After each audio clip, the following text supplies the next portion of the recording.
সম্মানিত ভাইরা আমার, লম্বা কথা বলবো না। আল্লাহ পাক বলেন, ওয়াইদা কুরিআল কুরআনু ফাসতামিউ লাহু ওয়া আনসিতু লাআল্লাকুম তুরহামুন।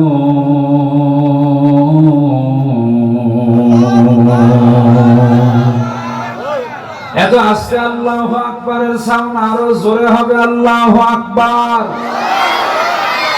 আল্লাহ পাক বলেন, ও নবী, দুনিয়ার জমিনের বান্দা বান্দি গুলোকে আপনি জানিয়ে দেন, ওয়াইদা কুরিআল কুরআন, যেখানে কোরআন তেলাওয়াত করা হয়, যেখানে কোরআন প্রচার করা হয়, কোরআনের বাণী যেই জায়গায় বলা হয়, আমি আল্লাহ পাক ওই বান্দা বান্দি গুলোকে আমি আল্লাহ পাক দায়িত্ব দিলাম দুইটি।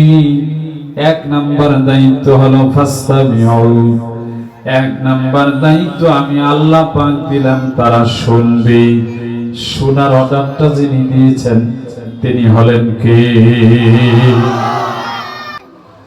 সম্মানিত হাজিরিন, আল্লাহ পাক বলেন, ও দুনিয়ার জমিনের বান্দা বান্দিরা তোমরা শোনো, এক নাম্বার তোমরা কোরআন শুনবা, ফাসতামিউ, এটা হলো এক নাম্বার তোমাদেরকে ভূমিকা পালন করতে হবে।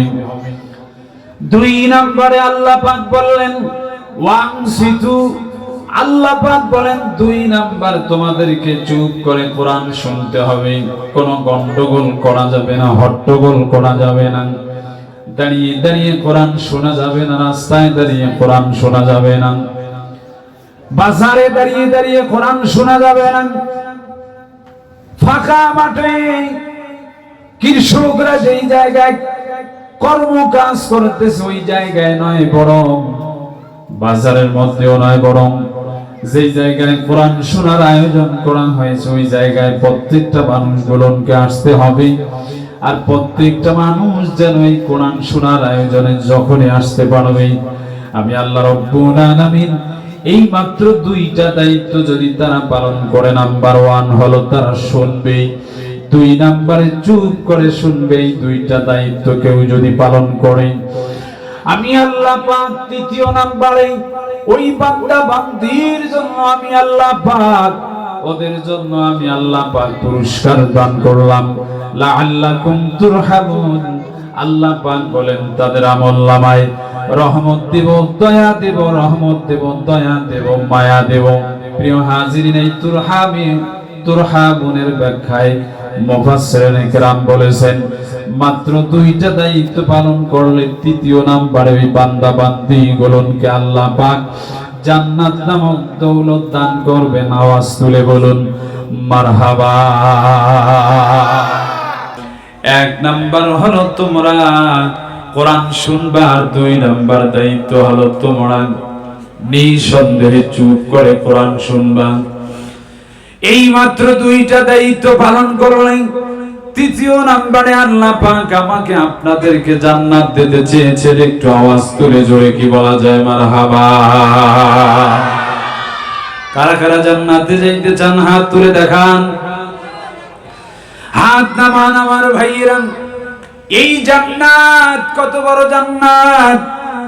আমি আমার ভাষায় বলি, আল্লাহ নবী বিশ্ব নবীর বুখারীর 2 নাম্বার খণ্ডের 237 নাম্বার পৃষ্ঠা থেকে আমি এই জান্নাতের উদাহরণটা দিলে আপনারা পরিষ্কার বুঝতে পারবেন এই জান্নাতুল ফেরদাউসটা কত বড় লম্বা, কত বড়।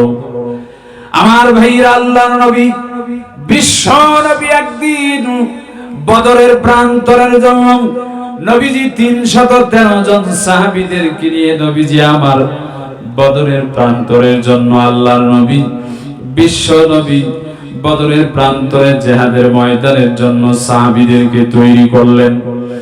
সমস্ত সাহাবীরা তৈরি হয়ে গেলেন।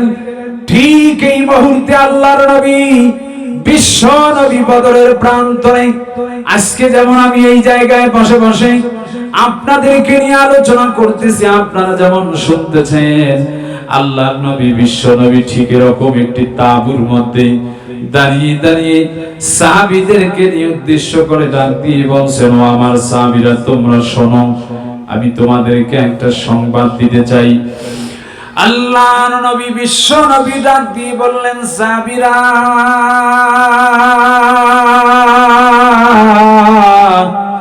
ও আমার সাহাবীরা তোমরা শোনো শোনো, আল্লাহ পাক তোমাদেরকে ওই জান্নাতের মালিক বানাবেন। আমি তোমাদেরকে উদাহরণ দেই, একটা জান্নাত কেবল আল্লাহ পাক এক ব্যক্তিকে দান করবেন। এই জান্নাতের প্রশস্ততা কত বড় তোমরা কি জানো? সাহাবীরা ডাক দিয়ে বললেন, নবীগণ দ্রুত গতিতে তাড়াতাড়ি করে আপনি একটু জানিয়ে দেন। আল্লাহর নবী বিশ্ব নবী জানিয়ে দিলেন, ও আমার সাহাবীরা, ওই জান্নাতের প্রশস্ত হলো আকাশ থেকে জমিন বরাবর যত বড় প্রশস্ত, উত্তর থেকে দক্ষিণ প্রান্তর পর্যন্ত এত বড় প্রশস্ত, আর পূর্ব থেকে পশ্চিম প্রান্তর পর্যন্ত এত বড় প্রশস্ত, এত বড় দূরত্ব। তার মানে এই পৃথিবীটা চতুর সাইডে যত বড়, এই পৃথিবীর সমন্বয়ে একটা জান্নাত কেবল আমার আল্লাহ পাক এক ব্যক্তিকে দান করবেন। আওয়াজ তুলে জোরে কি বলা যায়? মারহাবা। একটা জান্নাত, জান্নাতের প্রশস্ত হলো আকাশ থেকে জমিন। তার মানে এই পৃথিবীটা যত বড়, এই পৃথিবীর সমন্বয়ে একটা জান্নাত কেবল এক ব্যক্তিকে আল্লাহ পাক দান করবেন। একটু আওয়াজ তুলে বলুন আল্লাহু আকবার। ওই জান্নাত পেতে চান? আরো জোরে, আসতে কেন, জোরে বলতে হবে। পেতে চান? কারা কারা ওই জান্নাত নিতে চান? হাত উঠে আল্লাহরে দেখাই। আল্লাহ আমাকে সহ কবুল করুন, বলুন আমিন। সম্মানিত ভাইরা আমার, আল্লাহর নবী বিশ্ব নবী এবার নবীজি আমার এই জান্নাতের সংবাদ দিতেছিলেন। আল্লাহর নবী বিশ্ব নবী জান্নাতের সংবাদ দিতে গিয়ে নবীজির সাহাবীদের মধ্য থেকে একজন সাহাবী দাঁড়িয়ে গেলেন। নাম হলো উমাইর ইবনে হাম্মাম। নাম হলো উমাইর ইবনে হাম্মাম রাদিয়াল্লাহু তাআলা আনহু। আল্লাহর নবী বিশ্ব নবীকে ডাক দিয়ে আরবি একটা শব্দ বললেন, বাখ বাখ বাখ। ও নবী, আপনি এত সুন্দর করে কথা বলতে পারেন, ওই জান্নাতের কথা এত সুন্দর করে বলতে পারেন। নবী গো, ওই জান্নাতের মধ্যে আমি যাইতে চাই, কিন্তু আমার হাতের মধ্যে কয়েকটা খেজুর আছে, কয়েকটা খুরমা আছে। আমি যদি এই খেজুর খাইতে যাই, আমি যদি এই খুরমাগুলো খাইতে যাই, তাহলে তো আমি ওই জান্নাতের মধ্যে যাইতে পারবো না। ও নবী গো, আমার হাতের খুরমার খেজুরগুলো আমি জমিনের মধ্যে ফেলিয়ে দিয়া আমি জিহাদের ময়দানে তরবারি উঁচু করে আবু জেহেলের বিরুদ্ধে, আবু জেহেলের দল বলদের বিরুদ্ধে জিহাদের ময়দানে আমি তরবারি নিয়ে লাফিয়ে পড়লাম। আওয়াজ তুলে জোরে জোরে বলুন মারহাবা। ভাইরা আমার, নবীজির সাহাবী আমার যুদ্ধের ময়দানে চলে গেলেন, জিহাদের ময়দানে চলে গেলেন। আল্লাহর নবী বিশ্ব নবী জিহাদের ময়দানে যুদ্ধ করতে করতে অনেকগুলো কাফের বেঈমান নাস্তিকদেরকে দুনিয়ার জমিন থেকে একদম চির বিদায় করে একদম আখিরাতের ময়দানের দিকে পাঠিয়ে দিলেন। নবীজির সাহাবী হযরত উমাইর ইবনে হাম্মাম যুদ্ধ করতেছেন, যুদ্ধ চলতেছে। যুদ্ধ চলতে চলতে নবীজির সাহাবী কাফের কর্তৃক তরবারির আঘাতের কারণে একটা পর্যায়ে নিজেই দুনিয়ার জমিন থেকে শহীদ হয়ে গেলেন। ভাইরা আমার, আল্লাহ পাক শহীদদের ব্যাপারে কোরআনের আয়াত দিয়ে দিয়ে আল্লাহ বলেন, বাল আহইয়া ওয়ালাকিন্না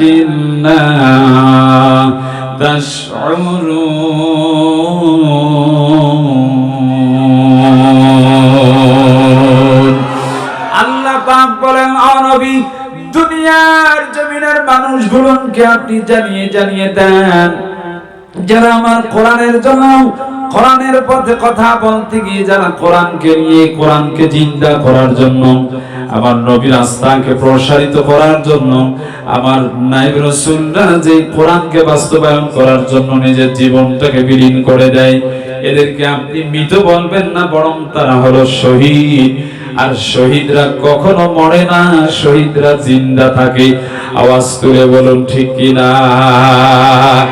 ভাইরা আমার, তার বাস্তব প্রমাণ হলো বাংলার জমিনে আজ থেকে কয়েক বছর পূর্বে বাংলার জমিদার আব্দুল কাদের মোল্লা, বাংলার জমিনের মীর কাসেম আলী, বাংলার জমিনে মতিউর রহমান নিজামী।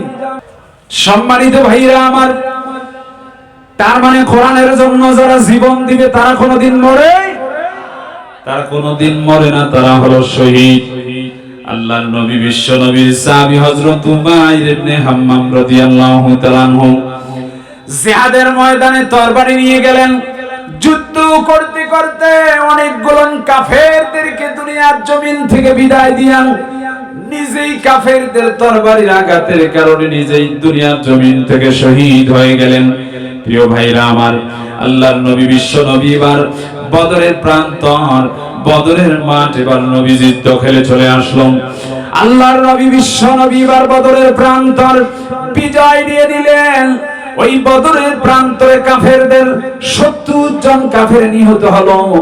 আল্লাহর নবী বিশ্ব নবীর দল 313 জন সাহাবীর মধ্য থেকে মাত্র 14 জন সাহাবী দুনিয়ার জমিন থেকে শহীদ হয়ে গেল। এই শহীদদের মধ্যে অন্যতম একজন শহীদ হলো হযরত উমাইর ইবনে হাম্মাম রাদিয়াল্লাহু তাআলা আনহু। নবীজির সাহাবীরা এবার বদরের প্রান্তর যেহেতু বিজয় নিলেন, নবীজি আমার বদরের মাঠ যেহেতু হাতের মধ্যে নিয়ে নিলেন, তার মানে বিজয় হয়ে গেলেন।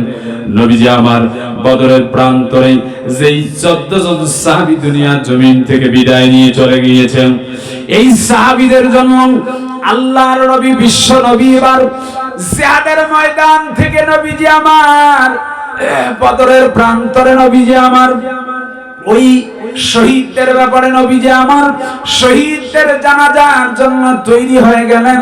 আল্লাহর নবী বিশ্ব নবী লাইন বাই লাইন একজনের পর একজন কাতার বন্দী করে সমস্ত সাহাবীদেরকে লাইনবদ্ধ করে সারিবদ্ধ করে নবীজি আমার সাহাবাদেরকে নিয়ে জানাজার জন্য তৈরি হয়ে গেলেন। আমার দিকে তাকান আমার ভাইরা, পেছন দিক থেকে একজন সাহাবী হাত উঁচু করে ডাক দিয়ে বলছেন, ইয়া রাসূলুল্লাহ, ইয়া হাবিবাল্লাহ, ও নবী গো, আমি একটা কথা বলতে চাই। ও নবী, আপনি যদি পারমিশন এলাও করেন। আল্লাহর নবী বিশ্ব নবী ডাক দিয়ে বললেন, সাহাবীরা বলো কি এমন কথা বলবো, দ্রুত গতিতে বলো, তাড়াতাড়ি করে বলো। পেছন দিক থেকে সাহাবী ডাক দিয়ে বললেন, ইয়া রাসূলুল্লাহ, ইয়া হাবিবাল্লাহ, ওই যে আপনি কিছুক্ষণ আগে জান্নাতের সংবাদ দিতেছিলেন, পৃথিবীর সমন্বয়ে একটা জান্নাতের কথা বলতেছিলেন। ও নবী গো, ওই জান্নাতের আশায় এই সেই হযরত উমাইর ইবনে হাম্মাম, এখন পর্যন্ত যুবক মানুষ, মাত্র 20 থেকে 22 বছর একজন যুবক, ও নবী গো, এখন পর্যন্ত বিয়ে শাদী করে নাই। এই সেই সাহাবী ওই জান্নাতের আশায় হাতে কয়েকটা খেজুর খাইতেছিল, খুরমা খাইতেছিল। যখনই আপনি জান্নাতের আশা দিয়েছেন, হাতের খুরমা এবং খেজুরগুলো জমিনের মধ্যে ছুঁড়ে ফেলে দিয়া তারপরে উঁচু করে নিয়ে জিহাদের ময়দানে চলে গিয়েছেন। ও নবী গো, আপনি বলুন, ওই জিহাদের ময়দানে যেহেতু এই সাহাবী যুদ্ধ করতে করতে নিজের জীবনটাকে বিলীন করে দিয়েছেন, ও নবী গো, আপনি বলুন, ওই জান্নাতের মালিক এই হযরত উমাইর ইবনে হাম্মাম হবে কি হবে না? আল্লাহর নবী বিশ্ব নবী এবার নবীজির ডান হাতটা উঁচু করে নবীজির শাহাদাত আঙ্গুলটা দিয়া ওই লাশটার দিকে, তার মানে হযরত উমাইর ইবনে হাম্মামের লাশের চেহারার দিকে ডান হাতটা উঁচু করে ইশারা করে বলছেন, ইন্নাকা মিন আহলিহা, ও যুবক, ও যুবক রে, যেই জান্নাতের আশায় তোমার নিজের জীবনটাকে তুমি বিলীন করে দিয়েছো, আমি নবীজি সাক্ষী দিলাম, ওই জান্নাতের পরিবারের তুমি একজন মালিক, ওই জান্নাতের মধ্যে তুমি নিঃসন্দেহে চলে যাবা। হযরত উমাইরকে জান্নাতের সংবাদ নবীজি জানিয়ে দিলেন। আওয়াজ তুলে জোরে কি বলা যায়? মারহাবা। এই জান্নাতে যাইতে চান না? চান? আরো জোরে বলেন, চান কিনা? জান্নাতে যাইতে হলে এখানে শুধুমাত্র 2টা কাজ করবে। 1 নাম্বার কাজ হলো তো আপনাদেরকে শুনতে হবে। শোনার মতো। 2 নম্বর হলো স্টপ, একদম নীরবতা পালন করে কোনো গ্যাঞ্জাম করা যাবে না, বাজারে দাঁড়িয়ে থাকা যাবে না, রাস্তায় দাঁড়িয়ে থাকা যাবে না, প্যান্ডেলের আশেপাশে দাঁড়িয়ে থাকা যাবে না, চুপ করে শুনতে হবে। মাত্র 2টা দায়িত্ব পালন করতে পারলেই আমার আল্লাহ পাক আপনার জন্য জান্নাত নামক দৌলত লিপিবদ্ধ করেছেন। বলুন আল্লাহু আকবার।